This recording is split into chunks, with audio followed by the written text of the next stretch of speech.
Hello అండి, అందరికీ నమస్కారం. Welcome back to my YouTube channel. చూడండి, చాలామంది అయితే వీడియోస్ చూస్తున్నారు. అలాగే కొంతమంది అయితే దగ్గర నుండి వీడియో తీయండి అని కామెంట్ అయితే చేస్తున్నారు. అందుకోసమే ఈరోజైతే నేను దగ్గర నుండి అయితే వీడియో చేస్తున్నాను. చూడండి, ఇక్కడైతే మా అమ్మ పాలైతే పిండుతుంది. చూడండి చేత్తో ఎలా పిండుతుందో చూడండి. మేము ఈ పాలైతే డైరీకి అయితే వేస్తామన్నమాట. డైరీకి వేయడానికి మా అమ్మ పాలైతే పిండుకుంటుంది. ఇదైతే సాయంత్రం వీడియో. చూడండి, పాలైతే పిండుతుంది. ఒక రోజుకైతే 3 లీటర్ల పాలైతే పిండుకుంటాము. ఇంకా వాటిని డైరీకి తీసుకెళ్ళి వేస్తాము. ఫ్యాట్ ఎక్కువ ఉంటే ఎక్కువ రేట్ పడుతుందన్నమాట. ఫ్యాట్ తక్కువ ఉంటే తక్కువ రేట్ పడుతుంది.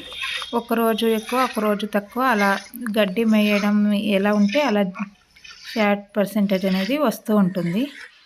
ఇలాంటి మరిన్ని వీడియో కోసం నా ఛానల్ని సబ్స్క్రైబ్ చేసుకోండి. అలాగే అందరూ చూడండి, అలాగే అందరికీ షేర్ చేయండి. చూడండి మా అమ్మాయి ఎలా అయితే పాలు పిండుతుందో, చేతులతో ఇలా పిండొచ్చు అనమాట. వాళ్ళకి అలవాటు, చాలా రోజుల నుంచి మా ఇంట్లో గేదెలు ఉన్నాయి కాబట్టి వాళ్ళకి అలవాటు ఉంటుంది. చూడండి ఎలా పిండుతారో. దూడ అయితే చూస్తుంది, నాకు ఉంచుతారా లేదా పాలు అన్నట్టుగా చూస్తుంది. చూడండి,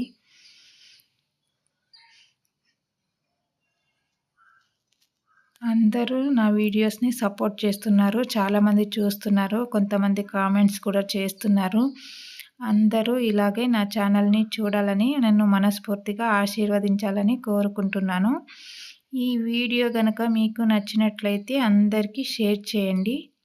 మొత్తం అయితే పిండుకోమన్నమాట. దూడకైతే కొన్ని పాలైతే లాస్ట్లో వదిలేస్తాము. తర్వాత దూడను వదిలితే వెళ్ళి తాగుతుంది.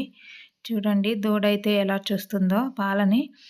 చూడండి ఏ విధంగా చూస్తుందో. దగ్గరికి పిల్లలను చూస్తుంది కానీ కట్టేసాం కాబట్టి అక్కడే ఉంది.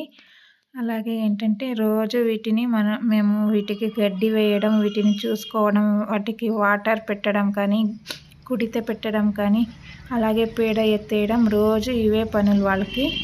చూడండి, అంటే వీటిని మన పిల్లల్లాగే చూసుకుంటామన్నమాట. ఈ వీడియో నచ్చితే లైక్ చేసి షేర్ చేయండి. Thank you so much. Bye bye.